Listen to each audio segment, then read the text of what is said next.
zaman now, gak kayak gitu. Zaman now, gak perlu ribetin. Zaman now, gak perlu ke bank. Zaman now, Tua gampang. mantar man, very digital saving. Buka rekening di sini, di sana, di mana-mana. Cari tempat nyamanmu, siapin wajah cakepmu. Dapat hadiah yang lo mau, cepat dibikin setuju. Buka rekening.bri.co.id, daftarnya di situ, jangan ragu-ragu. Siapkanlah ID-mu, foto video kecemu, tanpa datang ke bank. Tua gampang. Siapin setoran awalmu, buka akun Brimomu, beneran tanpa ke bank. Tua gampang. BRI, buka rekening zaman now. BRI, digital saving.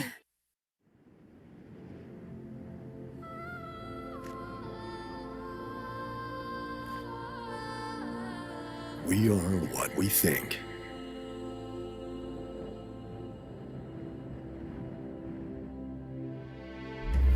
No matter who we are, let's think sharp. Let's think beyond.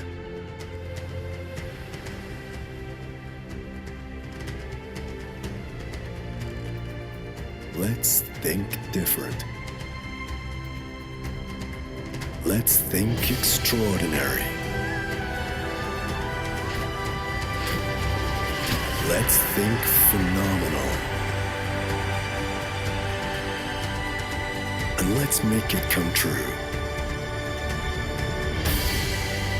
Think big with Mirai Asset.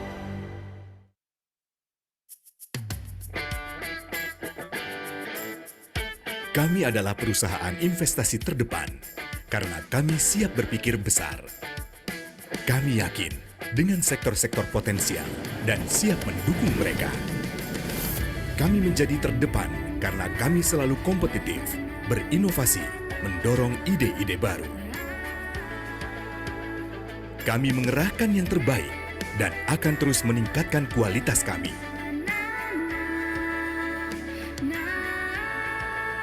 Kami mengokohkan pencapaian tertinggi karena kerja keras dan kepercayaan Anda. Itulah mengapa kami terus memimpin dan berinovasi.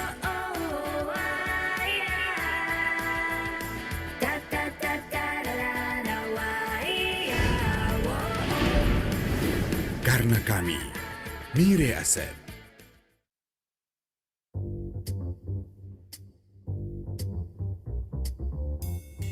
Ini bukan soal menambah koleksi mobil. Ini tentang berpikir besar untuk masa depan. Ini bukan saatnya berpikir konvensional. Ini saatnya berpikir besar dan memaksimalkan teknologi.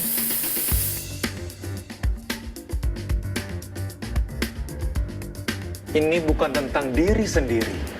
Ini tentang berpikir besar dan memberdayakan UMKM di sekitar kita. Think Big untuk kehidupan lebih ramah lingkungan. Think Big berbasis teknologi dan real-time update. Think Big bersama startup dan UMKM.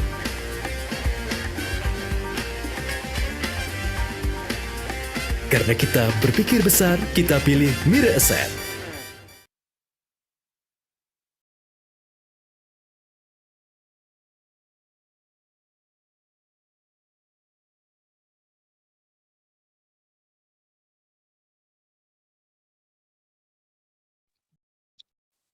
Halo, selamat malam sahabat Miraset. Apa kabarnya di sesi mentorship kita yang ketiga di minggu kali ini dan tentunya dengan mentor kita yang paling baru ya.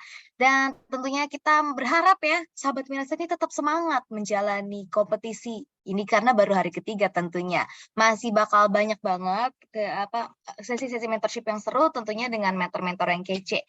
Oke, buat yang belum kenal, halo, perkenalkan saya Glenda, saya dari tim marketing Mirai Asset Sekuritas Indonesia.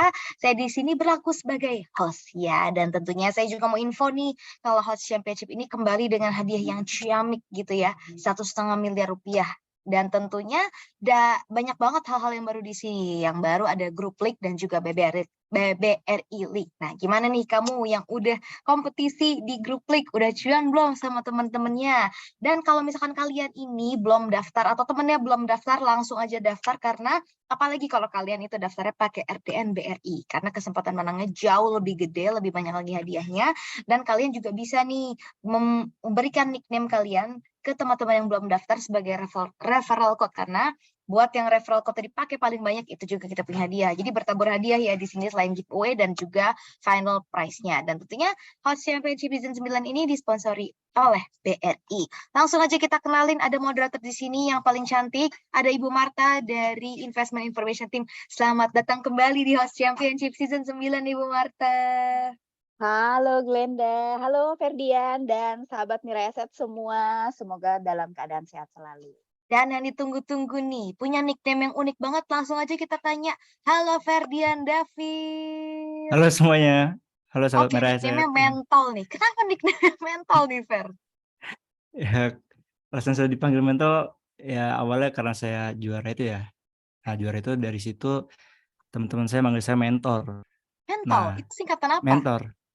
Oh, Nggak mentor. singkatan, cuma plesetan doang. Cuma teman-teman saya Plesetan. kayak ya kebagusan kasih nama mentor. Nggak Jadi kayak dong. mentol lucu deh. Ya udah, panggillah mentor.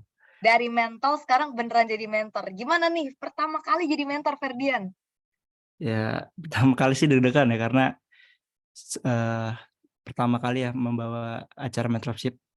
Nah, Hari buat ini juga. sahabat Resep yang mungkin baru bergabung di kompetisi season ini atau baru-baru saja, yang belum tahu, Ferdian itu udah 3 kali juara HCS ya, dan itu naik terus peringkatnya dari juara 3, kedua, terus abis itu juara pertama. Dan dengan waktu yang singkat belajarnya, itu cuma 3 bulan, dia udah bisa langsung profit.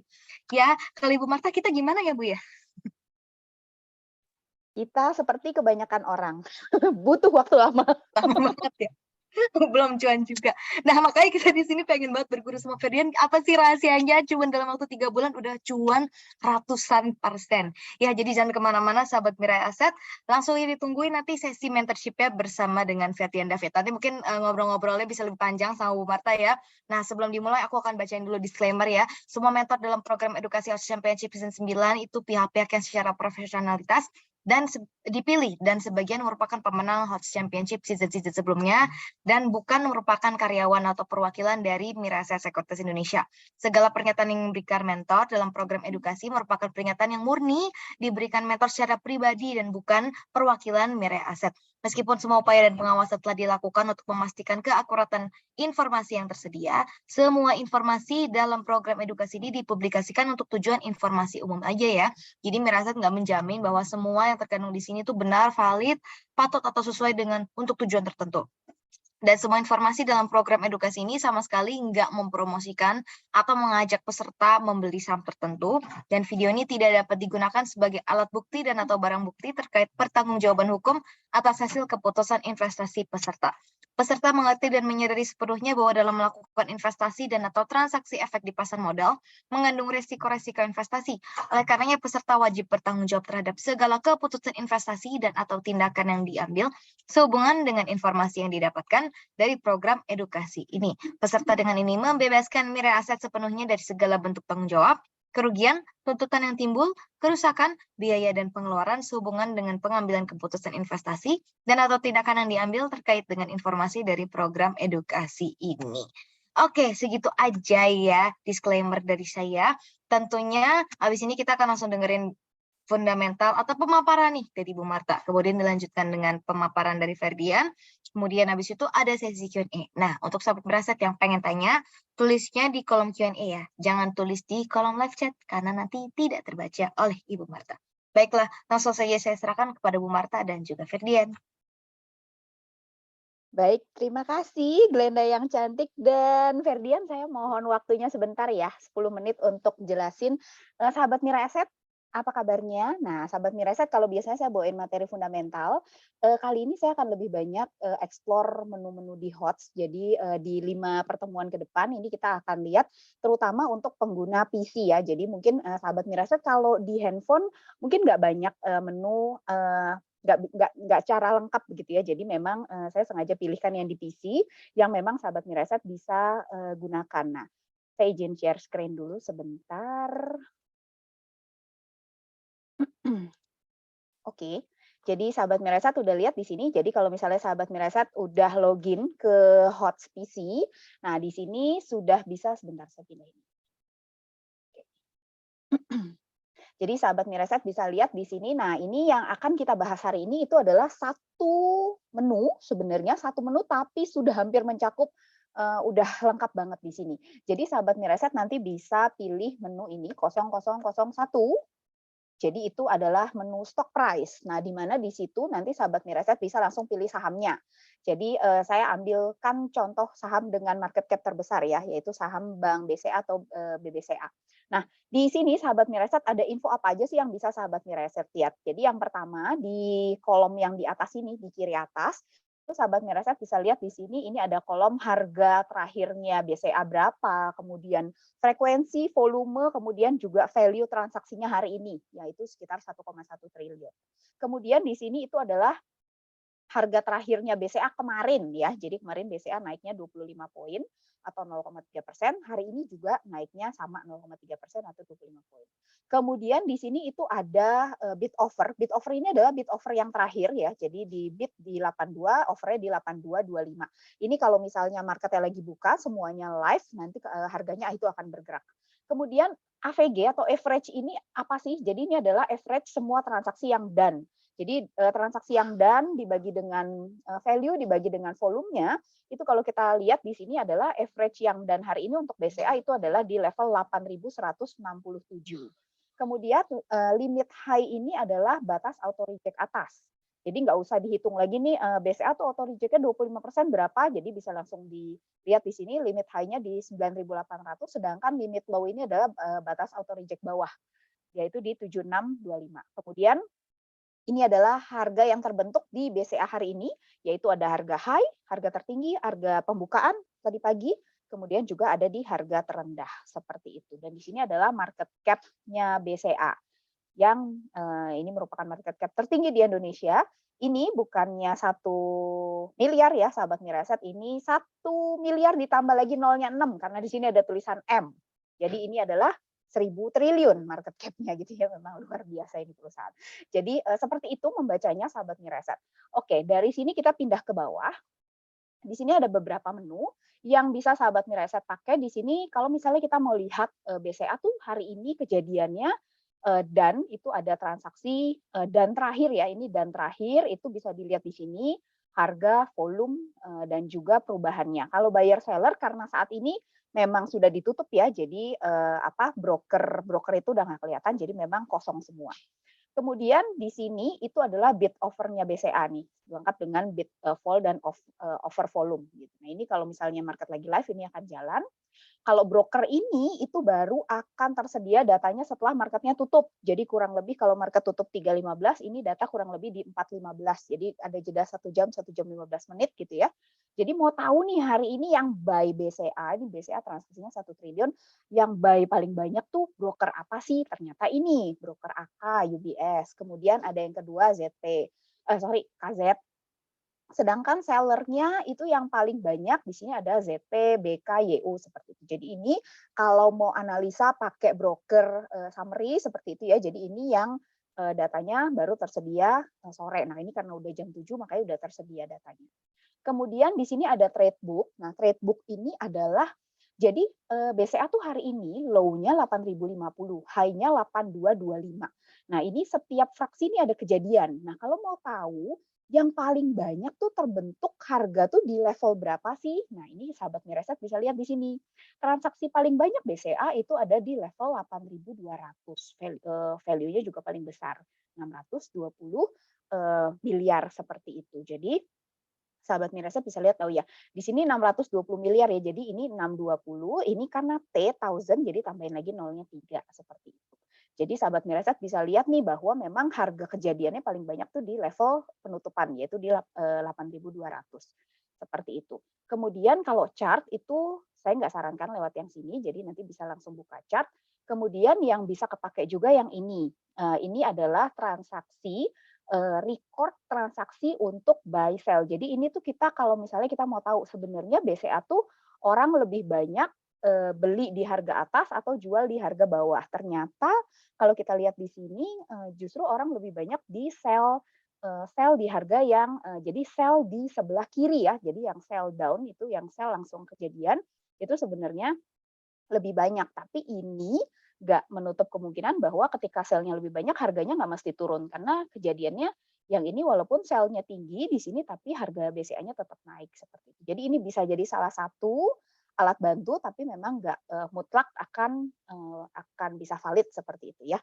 Jadi itu informasinya. Kalau ini jadi buy-nya itu di 322, buy up-nya di buy di harga offer paling atas. Nah, kalau ini sell di harga bid paling atas seperti itu.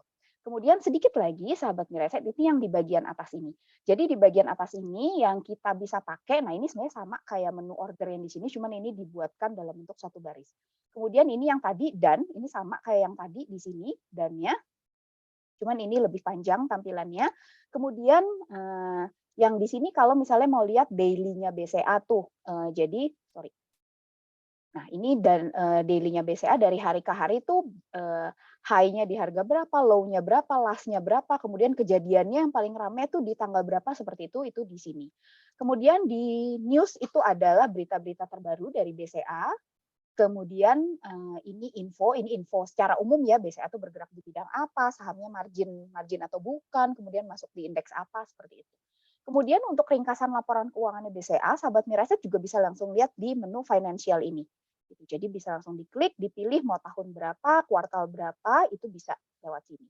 Dan yang terakhir ini adalah pergerakan foreign untuk BCA. Nah, kita tahu bahwa saham big cap itu banyak dimiliki foreign, jadi ini bisa digunakan menu foreign-nya. Jadi sahabat Mireset bisa lihat BCA dalam bulan Agustus ini itu hampir setiap hari net buy. Jadi ini hijau semua ya. Nah ini yang waktu di bulan-bulan Juli itu banyak kan net sell-nya gitu. Tapi di bulan Agustus ya ini bisa jadi salah satu alat bantu kalau misalnya perusahaan seperti ini ya karena banyak asingnya. Jadi ketika net buy maka harganya mengalami kenaikan. Itu bisa jadi salah satu tolak ukur lah untuk foreign ini. Gitu. Seperti itu materinya sahabat Mireset, jadi nanti kita sambung lagi materinya di pertemuan berikutnya. Saat ini pasti udah nggak sabar lagi untuk dengerin Ferdian.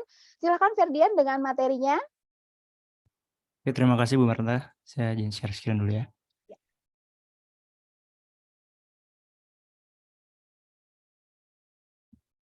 Sudah thread belum? Udah kelihatan. Oke, terima kasih. Oke, sebelumnya selamat malam sahabat Mireset semuanya. Jadi terima kasih untuk kalian semua yang sudah hadir untuk acara Mentorship Hot Championship 9 ini. Oke, jadi sebelumnya perkenalan singkat terlebih dahulu. Nama saya Ferdian David Prawira, umur saya 21 tahun. Ya, jadi saya masih mahasiswa teman-teman dan saya kuliah di Jogja. Jadi saya memulai trading pada bulan September 2020. Jadi hingga saat ini saya masih menjalani trading dan saya sudah 2 tahun ya teman-teman. Oke, jadi untuk masuk ke materi yang pertama ini saya membawakan create your own trading plan. Jadi mengapa saya membawa materi ini? Jadi saya membawa materi ini karena menimbulkan adanya kebingungan di antara lingkungan pertemanan saya gitu. Jadi ketika saya bertanya kepada teman saya alasan mereka membeli saham, mereka rata-rata bingung. Kenapa mereka membeli saham tersebut? Nah, biasanya mereka yang bingung ini pada dasarnya mereka tidak punya trading plan. Nah, biasanya mereka yang tidak punya trading plan, biasanya bingung ketika memiliki posisi pada suatu saham, mereka yang bingung. TP di mana, cut loss di mana, ataukah kalau di hold, ini hold sampai kapan gitu. Nah, inilah alasan kita harus mempunyai trading plan agar kita mengetahui gitu, di mana letak kita profit, apa kita saham tersebut. Jadi semuanya terstruktur gitu. Oke, selanjutnya pada materi ini saya akan lebih ke sharing ya mengenai trading plan yang telah saya buat gitu. Jadi trading plan ini murni adalah hasil dari saya selama 2 tahun ini. Jadi trading plan ini masih saya pakai sampai saat ini. Jadi harapan saya untuk saya sharing trading plan ini supaya teman-teman bisa mengetahui gitu gambaran bagaimana salah satu seorang scalper. Oh ya, untuk informasi kalau style saya scalper ya teman-teman. Jadi gambaran bagaimana seorang scalper menentukan dari awal dia menganalisis saham hingga akhirnya dia bisa menentukan take profit, cut loss, dan lainnya. Oke, saya membagi tiga ada pra-trading, trading, dan post-trading. Jadi pra-trading ini menjelaskan bagaimana sebelum saya trading, saya mengatur dulu bagaimana money management yang saya buat, yaitu tentang bagaimana saya menentukan modal, bagaimana saya menentukan risk reward yang sudah saya tentukan gitu. Lalu selanjutnya saya akan menjelaskan tentang membuat watchlist. Jadi watchlist ini mungkin teman-teman banyak penasaran bagaimana seorang scalper menentukan saham yang berpotensi naik untuk saya scalpingkan gitu pada saat jam market buka. Lalu selanjutnya ada trading. Gimana trading ini bagaimana saya melakukan keputusan atau bereaksi terhadap market pada saat market berjalan. Jadi pada saat market berjalan, saya biasanya menggunakan technical analysis, memanfaatkan momentum dan bid offer. Lalu post trading ini tentang bagaimana saya mengevaluasi dari hasil scalping, hasil transaksi saham yang telah saya lakukan. Kita masuk ke materi pertama, yaitu tentang money management. Money management adalah tentang bagaimana kita dapat mengatur keuangan kita. Jadi masalah yang sering saya ketahui adalah seorang scalper dapat kehilangan seluruh modalnya dalam suatu waktu yang cepat. Jadi biasanya orang ini tidak mempunyai money management yang cukup baik. Jadi saya membagi dua money management, yaitu menentukan modal dan menentukan risk management. Seperti yang kita ketahui, kalau kita bertransaksi sebuah saham, tentunya pasti ada yang namanya risk per trade. Jadi risk per trade ini adalah sebuah resiko yang harus kita terima ketika kita melakukan sebuah transaksi suatu saham. Jadi biasanya dalam saya menentukan risk management ini, saya harus tahu dulu bagaimana sih psikologi saya ketika saya melihat suatu nominal kerugian yang saya terima gitu. Contohnya saya dari awal saya sudah menetapkan bahwa kerugian saya itu adalah 1-3%. Nah, dari 1-3% ini saya tentukan dulu modalnya. Misalnya, saya menentukan untuk modal 5 juta. Berarti untuk 3% dari 5 juta adalah 150.000. Jadi pada saat saya bertransaksi saham, saya sudah bisa menerima gitu resiko kalau saya bakal kehilangan 150.000. Jadi yang saya garis bawahi di sini adalah tentang bagaimana kita mampu untuk menerima risiko itu. Karena dalam kita bertrading itu kita nggak melulu tentang cuan gitu teman-teman. Jadi tujuan kita untuk melakukan trading ini biasanya kita untuk mencapai biasanya untuk mencapai konsistensi profit. Nah, untuk mencapai konsistensi profit itu, kita memerlukan yang namanya trading plan supaya modal yang kita keluarkan itu tidak terkuras. Setelah saya menentukan risk yang saya terima, selanjutnya saya melanjutkan dengan membuat watchlist. Jadi kegunaan watchlist ini saya gunakan supaya saya tahu gitu saham apa yang akan berpotensial untuk keesokan harinya, agar pada saat market buka saya sudah lebih tahu, lebih mudah mengetahui saham yang akan saya transaksikan gitu. Jadi biasanya untuk kita mengetahui, kita perlu nama dulu. Nah, saya biasanya mencari nama sahamnya melalui top gainers. Nah, di top gainers ini saya biasanya contohnya pada saat malam ini, misalnya kalian membuka top gainers itu, saya biasanya mengurutkan urutan dari arah, misalnya dari arah sampai ke daerah kenaikan 5%. Dan dari situ saya menemukan nama-nama saham apalagi saham yang akan analisa berikutnya. Nah, selanjutnya setelah saya menemukan nama sahamnya, saya akan masuk menganalisis menggunakan technical analysis. Nah, dari technical analysis ini bisa menggunakan chart pattern atau candle pattern. Nah, fungsi dari analisis menggunakan technical analysis ini, jadi kita bisa tahu skenario apa yang akan kita lakukan ketika saham ini mengalami analisis yang telah kita lakukan gitu. Jadi kita bisa tahu di mana take profit-nya, di mana cut loss-nya. Jadi kita nggak bingung gitu. Jadi ini saya ada contoh ya teman-teman. Jadi saya ada contoh misalnya tadi udah menemukan nama sahamnya di stock gainer gitu. Nah dari stock gainer tuh saya urutkan satu-satu gitu. Memang awalnya agak ribet gitu.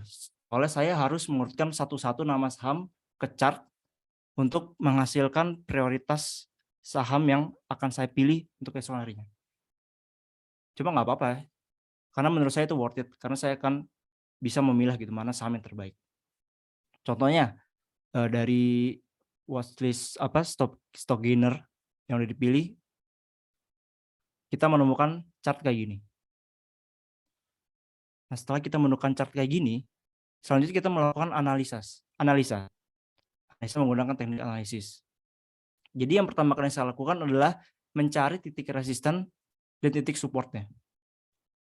Jadi sini contohnya saya ngasih tahu ini saham apa. Dan juga ini juga udah contoh yang berlalu-lalu. Jadi saya contohkan saja saham-saham yang sering saya jadikan watchlist apabila dia membentuk pattern seperti apa gitu. Jadi ini merupakan contohnya pada saham ini dia membentuk chart seperti ini. Lalu saya gambarkan di sini ada sebuah resisten teman-teman. Jadi setelah saya melihat ada resisten di sini dan melihat pembentukan hari ini contoh ya teman-teman. Ini misalnya hari ini dia membentuk candle seperti ini. Dia ada resist di 430. Nah dalam hal ini tentunya saya harus sudah menentukan gitu skenario apa yang akan saya lakukan apabila terbentuk chart seperti ini. Yang akan saya lakukan adalah melakukan skenario buy on breakout pada kasus ini.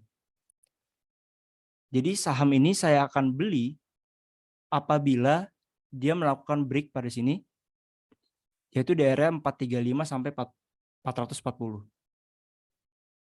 Lalu setelah saya menentukan titik belinya, saya akan melakukan analisa titik cut loss-nya. Jadi seperti yang kita tahu apabila secara teori apabila saham telah melalui atau ingin menembus suatu resisten, maka saham tersebut akan melakukan yang namanya kenaikan harga, teman-teman. Jadi karena saya sudah tahu teori itu, makanya saya memutuskan untuk beli di harga 435 sampai 440, lalu dengan cut loss di bawah resisten seperti ini. Bisa di area 425 sampai 415. Nah, dari skenario yang sudah saya buat, selanjutnya saya tinggal menunggu pada saat market buka gimana skenario itu apakah akan berhasil atau enggak. Jadi intinya di sini kita harus mencari saham yang berpotensi lalu kita analisa dan kita sudah membuat skenario gitu. Supaya kita lebih jelas pada saat market buka kita tahu gitu saham ini mau kita apain. Contoh selanjutnya ini teman-teman. Jadi di sini ada sama juga seperti sebelumnya, di mana dia di sini ada resisten teman-teman. Jadi hal yang akan saya lakukan sama seperti sebelumnya, di mana saya akan melakukan buy on breakout. Di mana di sini mungkin saya akan melakukan pembelian di 630 sampai 635. Lalu saya akan menentukan cut loss-nya di bawah harga 625 sampai 600 lah kira-kira. Jadi di situ teman-teman, kita harus bisa mengetahui gitu skenario apa yang kita buat melalui watchlist ini. Nah, setelah kita buat skenario itu, kita bisa catat untuk kita jadikan bahan buat pada saat trading buka. Lalu ini ada contoh selanjutnya teman-teman. Nah, kenapa di sini saya kebanyakan saham-saham breakout? Karena biasanya saham-saham yang breakout ini bisa membawa saya dalam profit yang konsisten, teman-teman. Jadi saya biasanya lebih memprioritaskan saham-saham yang melakukan breakout ini, breakout resisten. Jadi ini adalah contoh di mana terjadi yang namanya false break, teman-teman. Di sini ada false break, lalu di sini ada area resistennya. Jadi pada candle ini dia melakukan false break dan selanjutnya dia melakukan koreksi. Nah, dari koreksi ini saya bisa melihat gitu, dia mengalami koreksi dan membentuk sebuah yang namanya candle pattern. Nah, mungkin teman-teman yang belum tahu candle pattern mungkin bisa dicari ya di internet apa itu candle pattern. Mungkin ada juga chart pattern. Jadi ketika dia membentuk candle pattern ini namanya bullish engulfing. Jadi secara teori yang saya tahu, kalau misalnya dia membentuk bullish engulfing pada daerah pemantulan, kemungkinan besar ia akan mengalami kenaikan pada hari berikutnya.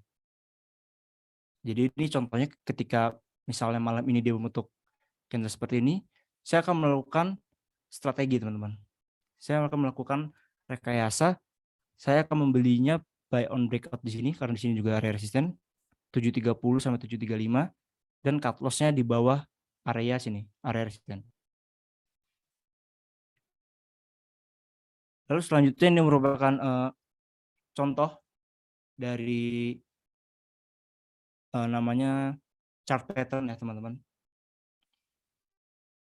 Jadi ketika saya melihat stop gainer lalu saya melihat ada sama seperti ini, saya akan membuat rekayasa selanjutnya di mana dia membentuk chart pattern. Jadi untuk kalian ketahui, jadi ini merupakan chart pattern symmetrical triangle. Jadi untuk teorinya, apabila dia membentuk candle pattern, chart pattern seperti ini dan ia berhasil menembus chart patternnya, ia akan mengalami kenaikan. Nah, di sini saya membuat strategi. Saya akan membelinya pada saat dia break di daerah sini, daerah melakukan break chart patternnya, yaitu di area 140, 139. Lalu saya akan melakukan cut loss di 138. Oke, teman-teman. Setelah kalian melakukan analisa, kalian juga harus menyesuaikan dengan risk management yang sudah kalian buat di awal. Contohnya seperti saya sudah membuat kalau misalnya pada saat saya melakukan analisa saham, saya akan menerima risiko 1-3% kerugian gitu. Jadi teman-teman sesuaikan di sini. Apakah hasil dari analisa teman-teman sesuai atau enggak sama yang udah kalian tentukan risiko manajemennya. Oke, dari hasil analisa yang udah didapatkan, misalnya udah dapat nih keempat putus nih. Nah, kalian rekap lah, kalian simpan supaya besok kita bisa lihat di market apakah rekayasa yang telah kita buat berhasil atau enggak. Nah, selanjutnya ini merupakan trading.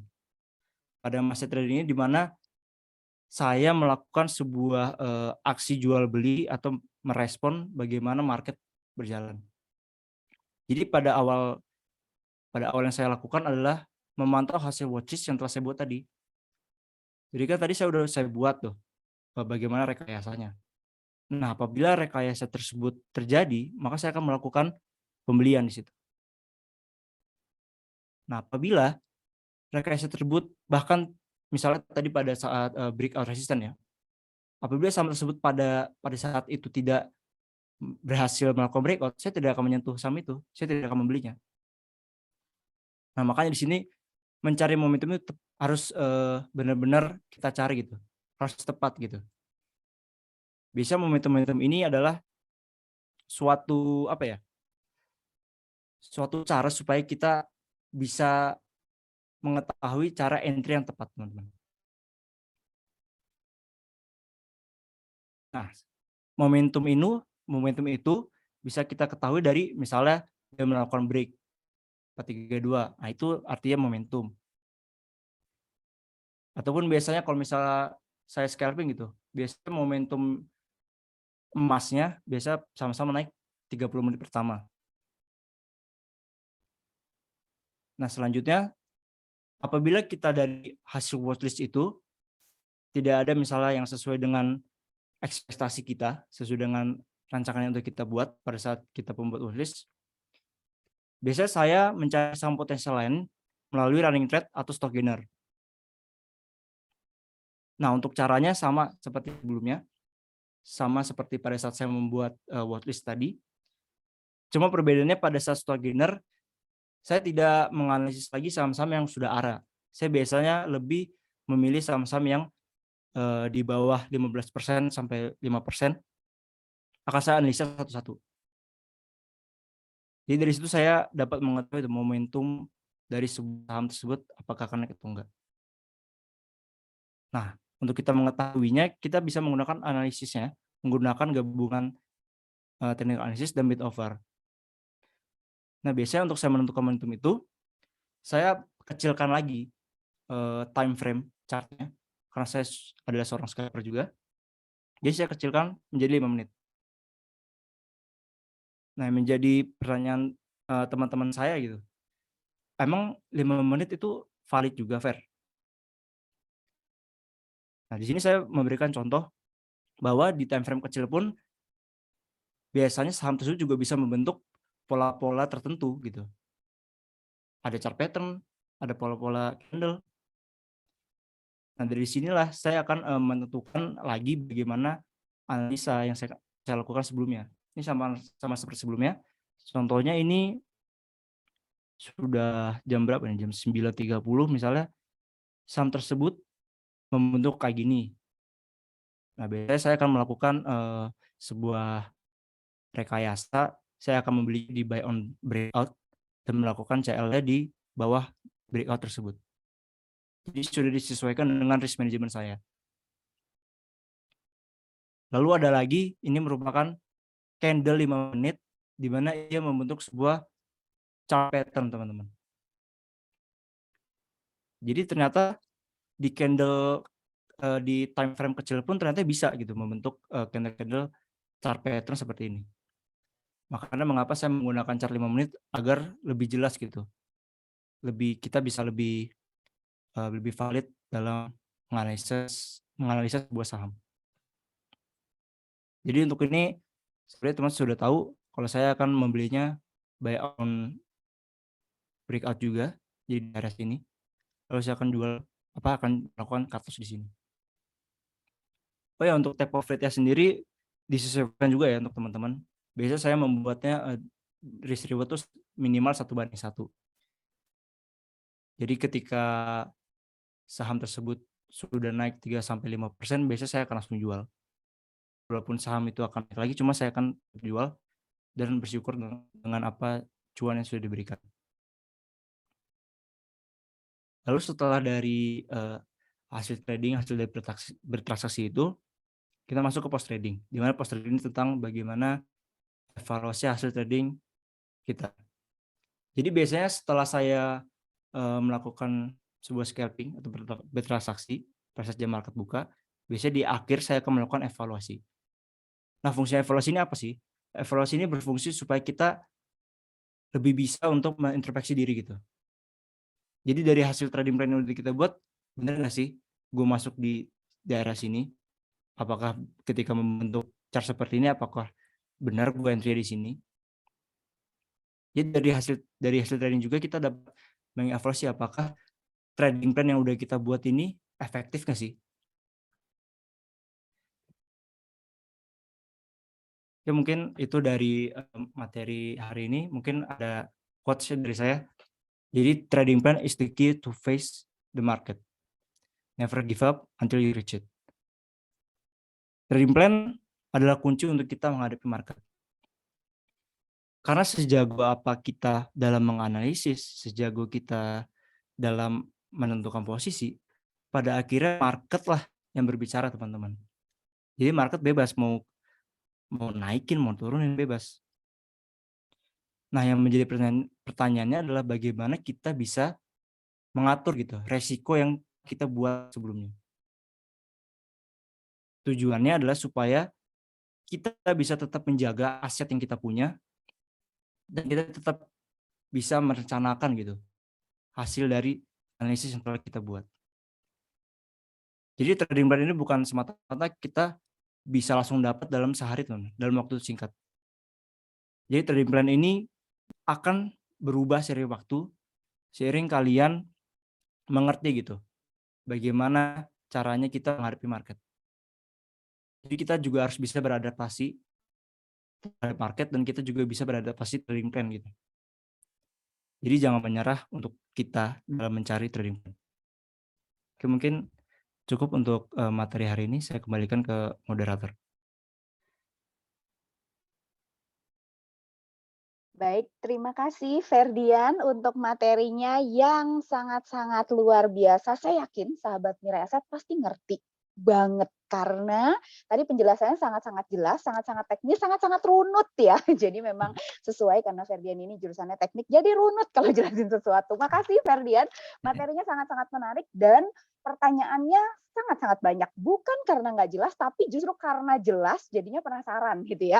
Mungkin Ferdian saya untuk membuka pertanyaannya, mungkin saya tanya tadi yang terkait dengan materi. Ini ada beberapa pertanyaan yang masuk sahabat Miresat, mungkin saya nggak sebutin namanya ya, tapi ini percaya Mas saya ini pertanyaan sahabat Miresat semua, bukan pertanyaan saya. Pertanyaan pertama, tadi kan tadi Ferdian ada sempat sampaikan untuk pra trading dulu ya, kita ngomongin untuk pra trading. Tadi perlu yang namanya money management dan watchlist. Yang ditanyain sama sahabat Miresat, watchlistnya tuh berapa banyak sih Ferdian?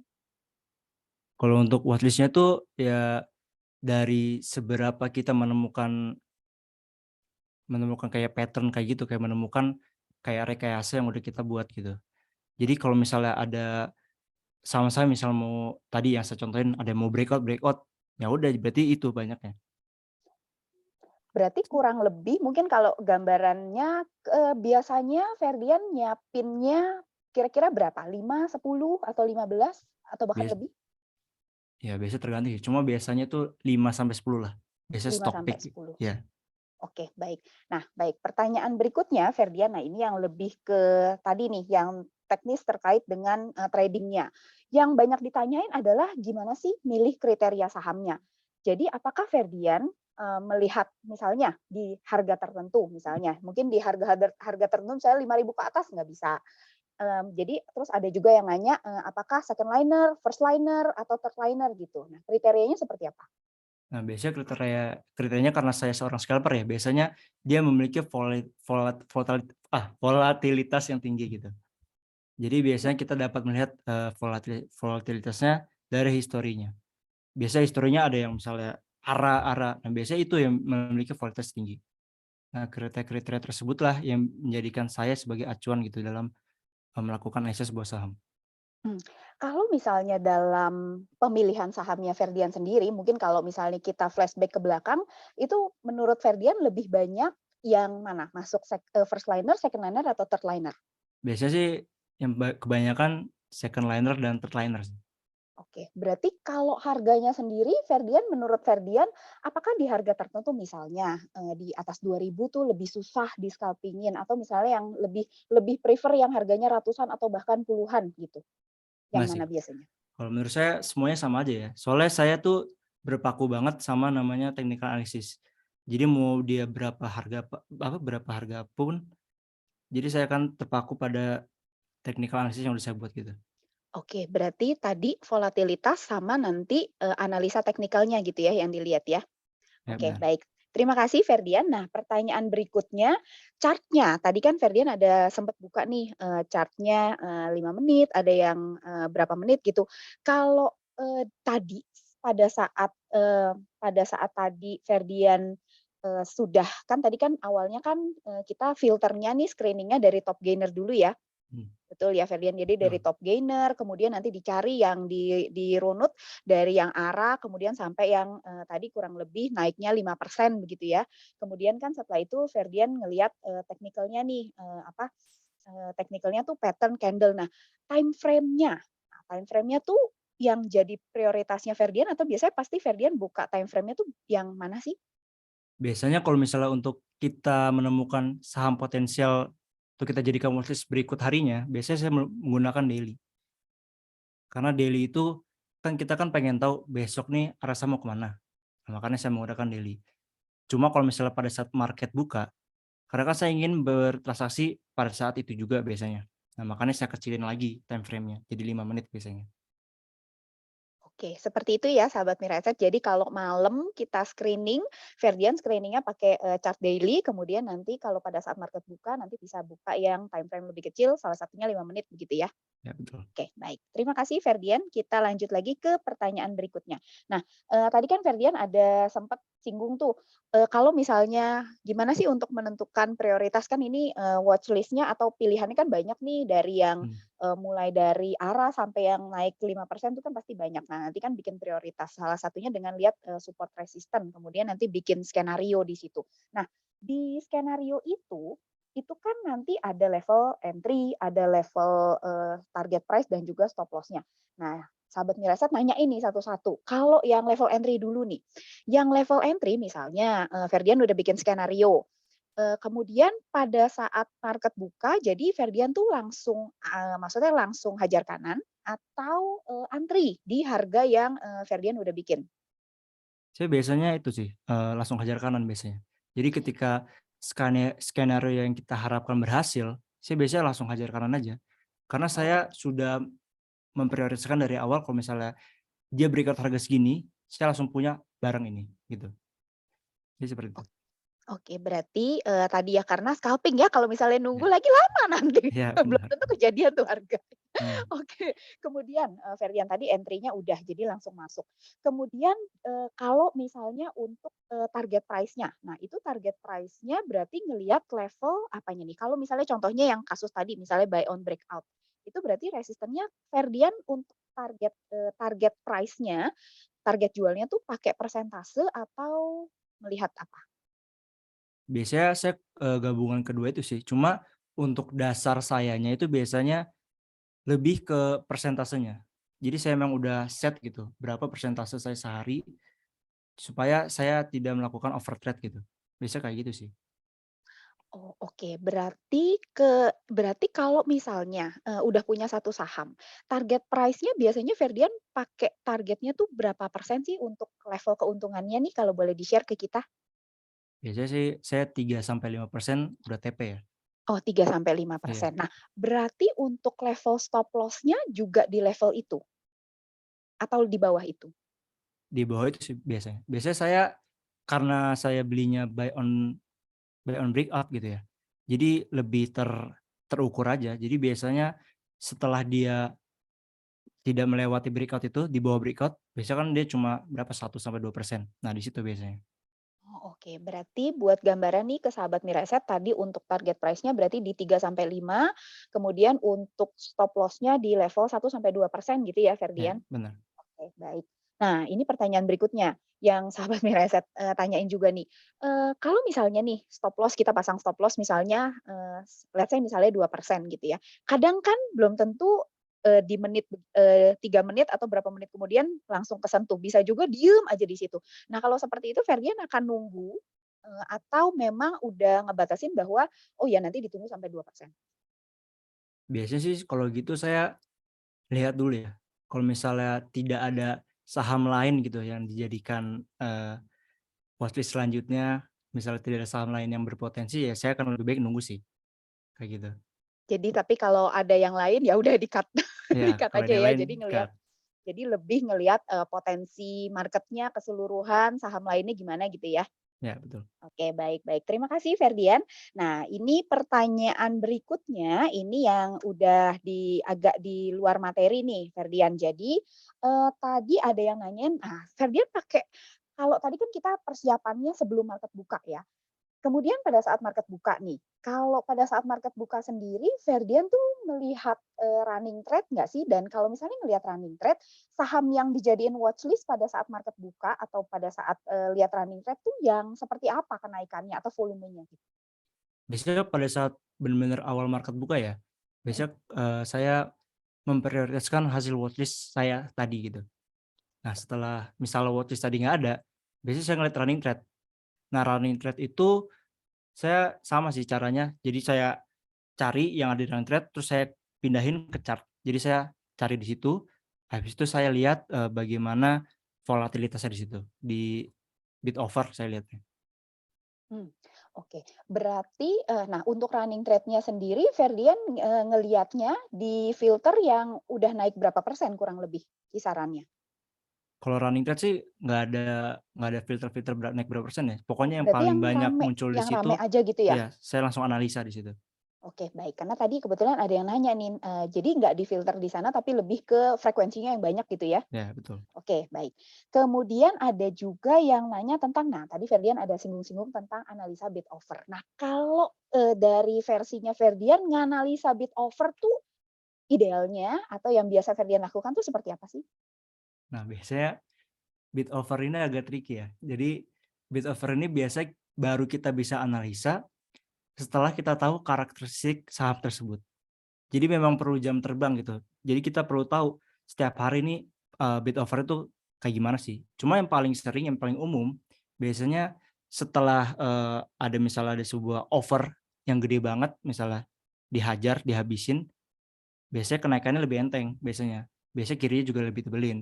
Cuma kayak gitu juga lebih tricky karena banyak juga bid offer yang fake gitu.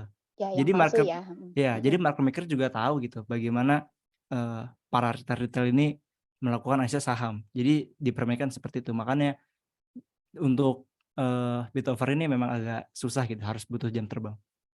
Kalau dari Ferdian sendiri, untuk mempelajari satu saham, polanya dari sisi bid offer kurang lebih butuh waktu berapa lama?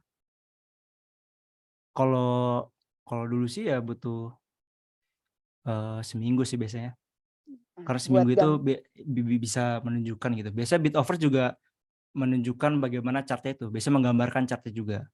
Nah, makanya saya biasanya butuh seminggu nih menganalisa bid offer-nya. Nah, setelah dia melakukan misalnya ada pola-pola tertentu gitu, saya bisa tahu, oh kemarin dia kayak gini gitu. Oke, baik. Berarti itu untuk sahabat Miraset dan memang bukannya tricky lagi, tapi sangat-sangat tricky bid offer itu karena satu saham dengan saham lain polanya beda gitu ya. Mungkin market maker-nya juga beda. Jadi nanti sahabat Miraset bisa pelajari ya kurang lebih tadi saran Ferdian bisa 1 minggu gitu ya dipelajari ya gitu ya. Seperti itu. Baik Ferdian, kita ke pertanyaan berikutnya. Nah, ini yang lebih ke case by case. Nah, jadi ini misalnya ada case nih, sahabat Mirasa tanya, kalau misalnya satu saham di running trade atau misalnya lagi yang menarik nih menurut Ferdian rame gitu, tapi naiknya udah 10%. Jadi kita udah istilahnya udah nggak ketinggalan sih, tapi udah naiknya udah tinggi. Apakah menurut Ferdian ini masih bisa di-entry nggak sih? Dan dari sisi Ferdian, pertanyaan yang kedua adalah, ada nggak sih batasan tertentu ketika Ferdian melihat bahwa ini udah naiknya terlalu tinggi, saya nggak mau masuk lagi? Kalau misalnya untuk di batasan 10% sih saya masih bisa ya, masih bisa bertolerir gitu. Karena kan saya benar-benar menganalisis melalui chart gitu, teknik analisis. Jadi kalau misalnya pada saat 10% gitu, dia membentuk suatu chart pattern di situ, ya udah saya nggak apa-apa masuk. Toh juga dari chart pattern di situ juga kelihatan toh bagaimana ukuran cut loss-nya berapa, TP-nya berapa. Cuma ada juga sih kriteria misalnya dia udah naik sekitar 15 sampai ke atas lah pokoknya. Nah itu saya sangat menjauhi saham itu karena sangat berbahaya memang. Oke, baik. Baik Ferdian.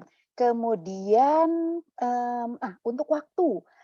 Jadi dari waktu mulai trading jam 9 sampai jam 15:15. Menurut Ferdian pribadi dari pengalaman, waktu trading terbaik itu di jam berapa aja?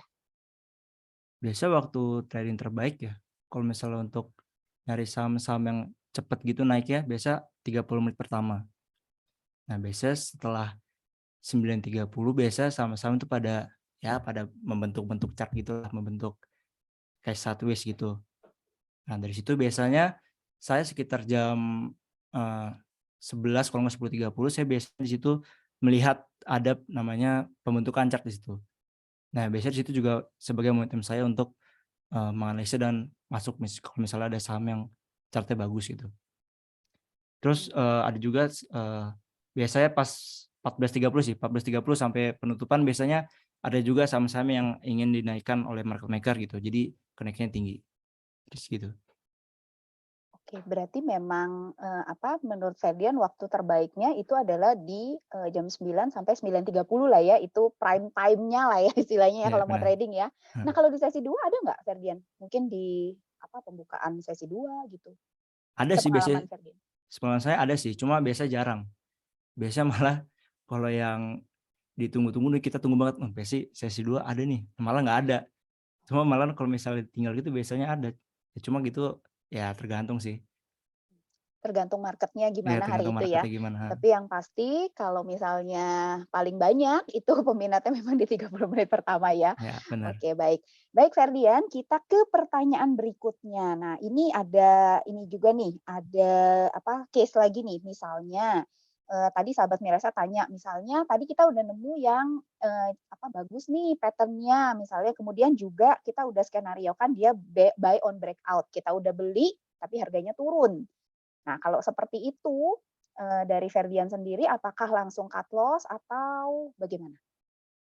Kalau saya memang diterapinnya disiplin cut loss. Jadi kalau misalnya enggak yang kan skenario-nya udah ada take profit, udah cut loss. Nah, kalau misalnya skenario-nya menyentuh cut loss, ya udah saya cut loss biasanya.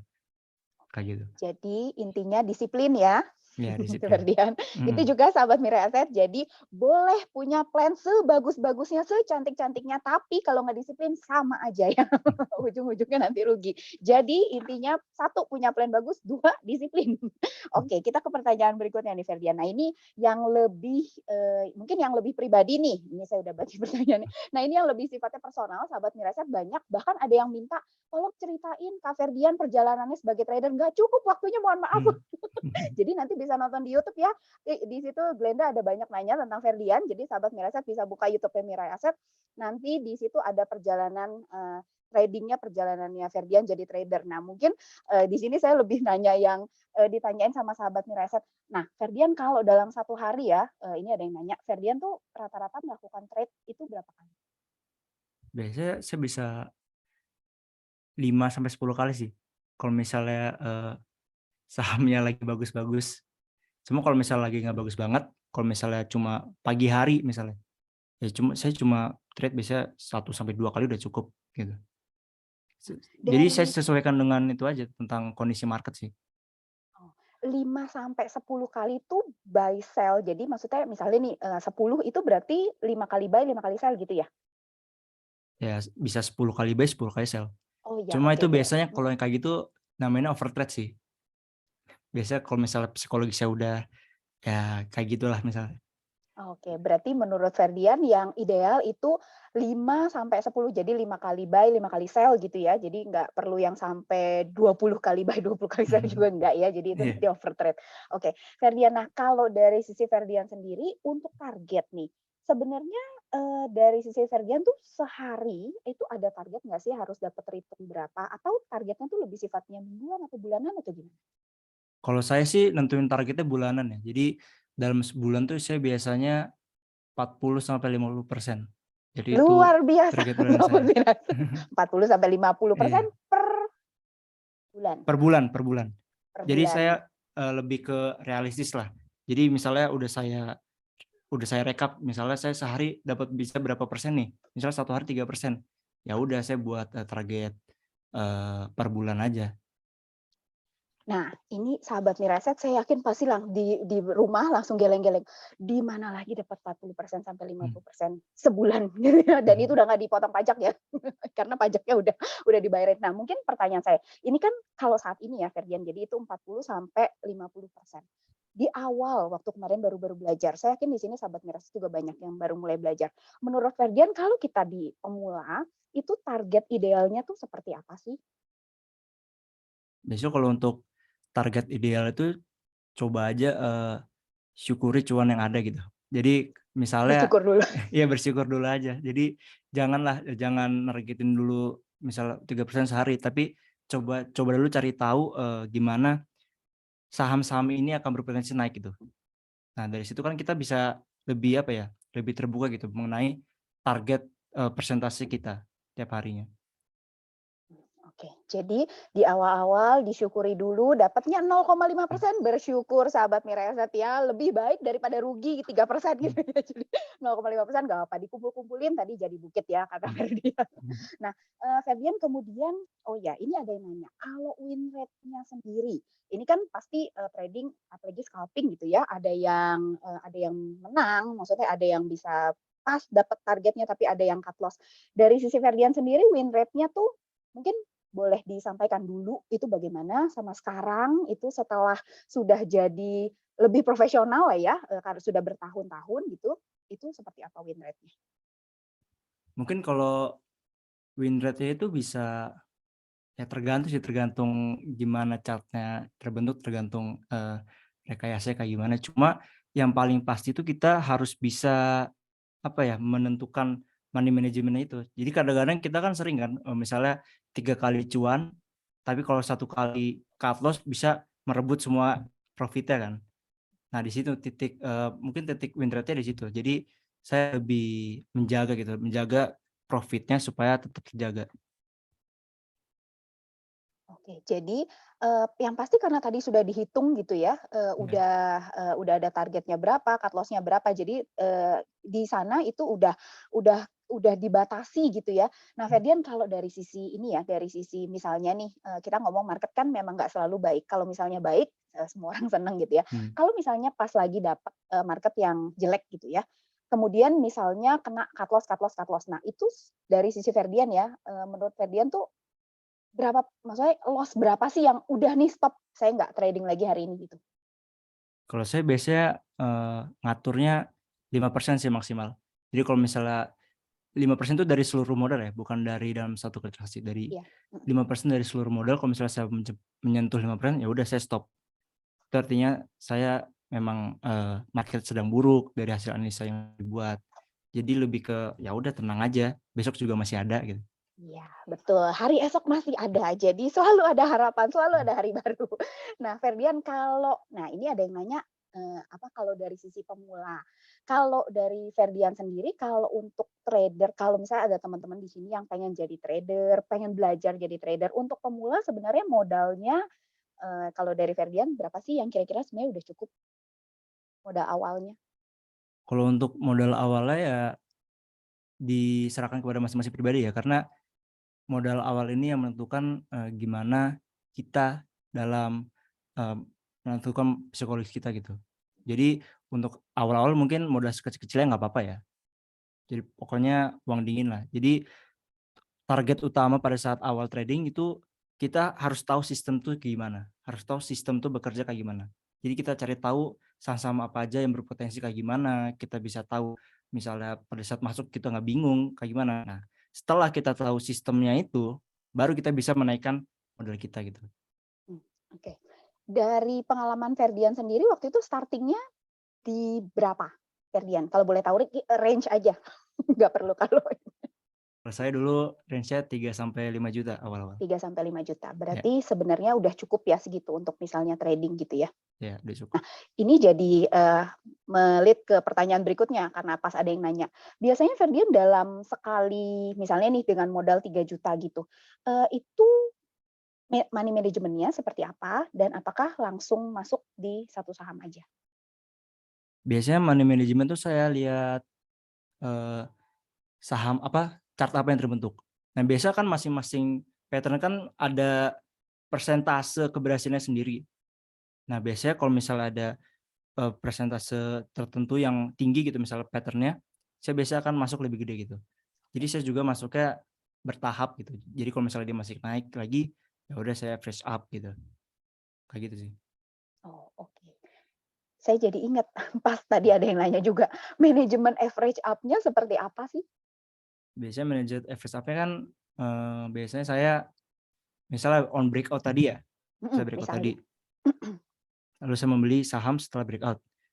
Nah, biasanya ketika saham itu naik tinggi, misalnya let's say naiknya udah 5%-an. Nah, biasanya saya melihatnya dari bid offer-nya sih. Biasanya bid offer itu yang terbentuk biasa kirinya ini tebal terus nih pada saat naik. Nah, besok kalau misalnya momentumnya lagi kayak gitu dan ada offer yang tinggi misalnya dihabisin gitu, saya akan melakukan average up gitu. Biasanya sih kayak gitu sih. Oke. Berarti ngelihat tadi dari pattern-nya juga, candle-nya, chart pattern-nya, candle pattern-nya seperti itu ya? Iya, benar. Ferdian, bid offer-nya juga begitu ya? Iya. Oke. Nah, mungkin kalau market-nya jalan mungkin lebih, ke bid offer. Kemudian ini, oh ya, Ferdian ini kan, kalau kita lihat candle pattern, chart pattern-nya itu kan, sebenarnya cukup banyak, apalagi candle pattern gitu ya, itu banyak banget. Kalau untuk, Ferdian sendiri, menurut Ferdian ya, yang ampuh, maksudnya yang valid ya, bukan valid 100% tapi misalnya yang cukup berhasil gitu ya. Itu sebenarnya kita perlu belajar berapa banyak sih, dan mungkin bisa di-share sedikit gitu ya candle-candle tertentu atau enggak chart pattern tertentu yang udah paling oke lah menurut Ferdian. Biasanya sih kalau untuk chart-chart tertentu sih nggak nentu ya, karena semua pattern chart yang terbentuk atau candle pattern yang terbentuk tuh biasanya yang memang dari dulunya kayak gitu, dari dulunya memang berpotensi naik. Cuma yang lebih digarisbawahi mungkin tentang bagaimana dia nge-break suatu resisten gitu. Biasanya sih yang paling ampuhnya saya ketika dia mau melakukan break resisten, nah saya biasanya tertariknya di situ, lebih prioritas di situ. Oke, berarti kalau dari Ferdian sendiri berarti kalau misalnya saya bisa simpulkan berarti yang jadi prioritas saham itu memang adalah yang menuju breakout gitu ya, Iya, benar. yang ada potensi untuk di buy on breakout seperti itu Iya, ya. Nah, benar. Ferdian kalau misalnya tadi pada saat sore atau malam ini ya kita pakai chart daily begitu ya, itu biasanya Ferdian confirm lagi nggak sih ke chart yang time frame-nya lebih kecil? Jadi melakukan di beberapa time frame gitu? Kalau untuk malam ini misalnya, saya biasanya ke daily aja sih. Oh, biasanya ke Karena daily aja. biasanya kalau untuk chart kalau kita masukin ke time frame lebih kecil lagi, biasanya tuh berbeda ya, lanjutannya berbeda. Iya, Karena itu dia masalahnya. Biasanya hasilnya beda. Kalau misalnya ya, kalau misalnya sama kita wah lumayan ya ini makin confirm gitu ya. Tapi kalau ya, hasilnya beda yang udah kita bingung. Gitu ya. iya, Jadi kalau saran Ferdian untuk mungkin untuk teman-teman yang pemula gitu ya, nggak perlu dimasukin ke banyak-banyak, udah dari khusus di daily aja gitu ya. ya benar. Oke, siap. Baik, Ferdian. Pertanyaannya masih banyak sebenarnya, cuman waktunya yang nggak cukup. Tapi mungkin saya boleh sampaikan ke Ferdian, ini yang cukup banyak pertanyaannya itu adalah tentang bagaimana menganalisa bid offer. Nah, mungkin Ferdian di pertemuan berikutnya mungkin boleh dipertimbangkan jadi salah satu materi ya, Ferdian. Jadi ini banyak banget yang nanya gimana sih cara menganalisa bid offer, lihatnya seperti apa begitu ya. Memang tadi di Ferdian tadi udah sampaikan bahwa ini tricky banget, tergantung sahamnya gitu ya. Nanti boleh mungkin diambil beberapa sampel yang ini tuh kalau ini bisa kelihatan polanya seperti ini gitu ya, Ferdian. Semoga berkenan membuat materinya seperti itu. Terima kasih banyak ya Ferdian udah di-share ilmunya. Saya yakin sahabat Mireset apalagi untuk yang pemula tadi ya belajar ini pasti bisa kepake banget, dan juga tadi saya itu kalau misalnya di step-step itu sahabat Mireset tadi bisa runut gitu ya cara-caranya sampai nanti besok pemilihannya seperti apa, besok prakteknya seperti apa tuh tadi Ferdian udah jelasin dengan banyak sekali gitu ya sahabat Mireset. Semoga bermanfaat ilmunya, dan terima kasih Ferdian, kita ketemu lagi minggu depan dengan materi yang saya yakin lebih menarik.